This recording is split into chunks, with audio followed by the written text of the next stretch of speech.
Hi one welcome to the video. ये video है अभी कल की न्यूज़ में आप सबने देखा होगा कि ऑनरेबल जस्टिस बीवी नागरत्ना और उज्जवल भुयान की बेंच ने एक केस में बहुत ही कैटेगोरिकली ये एक बात कही है जिसको लिव लॉ और ये डेक्कन हेरेड है और टाइम्स ऑफ इंडिया है और बहुत सारे न्यूज़पेपर्स हैं जिन्होंने ये बात को आगे बढ़ाया। लेकिन एक्चुअली में इशू क्या था केस में इशू ये था कि एक्चुअली एक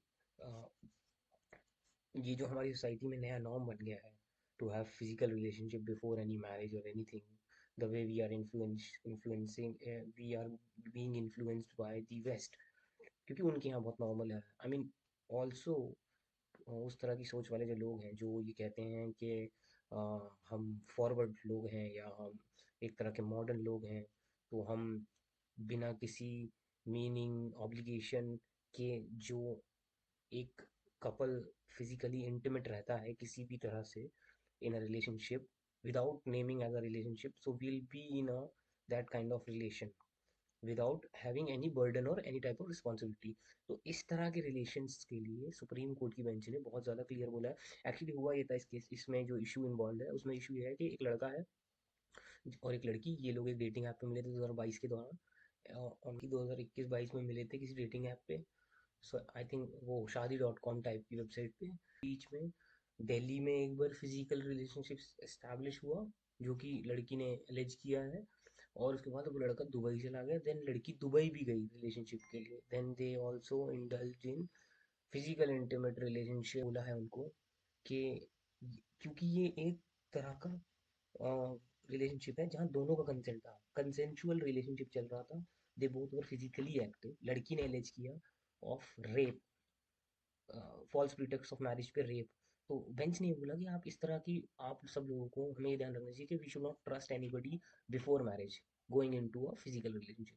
सो ये पूरा मामला है और आपको ये आर्टिकल कहीं भी मिल जाएगा। आप टाइम्स ऑफ इंडिया भी पढ़ सकते हैं।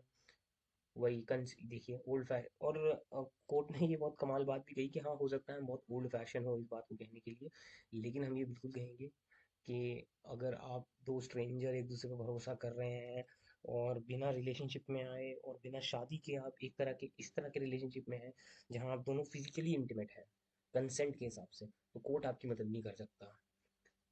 और कोर्ट ने ये बोला कि ये ट्रायल का विषय नहीं है। इस केस में आप लोग इनको मीडिएशन में रेफर कर देते हैं, तो कोर्ट ने इस मैटर को मीडिएशन में रेफर कर दिया। सो ये एक तरह की वार्निंग है हमारी यंग जनरेशन के लिए। जिस टाइप और जिस स्पीड से हम लोग इस दिशा में बढ़ रहे हैं और जिस तरह से ये इस तरह के रिलेशनशिप्स जो इस्टेब्लिश नहीं हो पाते, पहले फिजिकल इंटीमेट हो जाते हैं एंड देन ये इशू रेज होता है कि we I did not give the consent. But problem ये है कि जब ये चीज़ कोर्ट में जाती है तो ट्रायल में सब चीज़ें बाहर आ जाती हैं एंड देन हमारे पास ज़्यादा चीज़ें रहती नहीं करने को। बिकॉज अगर कोर्ट को ये पता चल जाता है कि कंसेंचुअल रिलेशनशिप सेक्सुअली एक्टिव थे दोनों, तो उसका मतलब ये है कि कोर्ट आपकी मदद नहीं करेगा इसमें। तो हमें ध्यान रखना है कि हम किसी पे भरोसा ना करें। कोर्ट ने ये बोला है, किसी पे भरोसा करने का मतलब है लड़का लड़की एक दूसरे पे इस तरह से भरोसा ना करें कि वो एक रिलेशनशिप में है बिफोर मैरिज।